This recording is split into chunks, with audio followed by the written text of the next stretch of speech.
Hello everyone, my name is Amanda Cotelis, and I will be looking into the gendered experiences of divorce. In our text, chapter 6, it talks about how men and women experience the end of marriage differently, and I want to connect that to the Hmong community using her and Zong's study. In Hmong culture, divorce isn't always about just two people breaking up.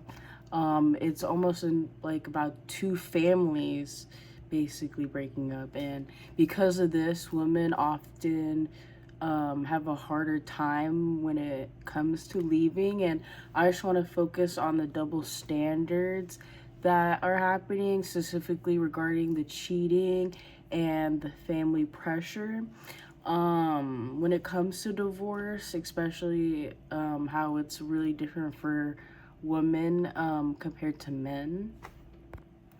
The quote that stood out to me about the double standard of the infidelity is in her and Zong's 2024 on page 825. I'm going to quote directly. Traditionally, Hmong married men were allowed to date other unmarried women or marry multiple wives, especially if their wife is infertile or cannot bear a son. I picked this quote because it perfectly shows the example of the gendered experience.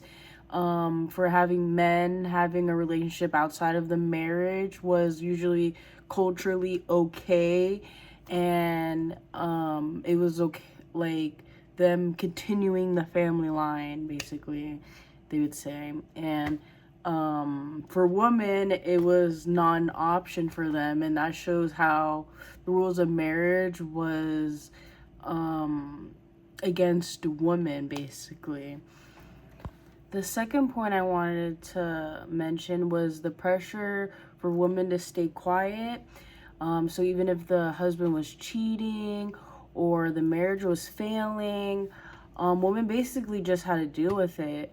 And on that same page, 825, women who complained were often chastised by their elders in the family. And so that shows how women don't only lose their husband, they're also losing their connection with their family members.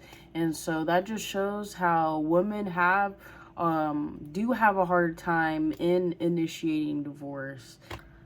To conclude things, her and Zong's study showed how times are changing. Even though traditional values do still exist, Hmong women are now choosing U.S. legal systems to get out of bad marriages, and they're choosing their own mental health over old gendered expectations.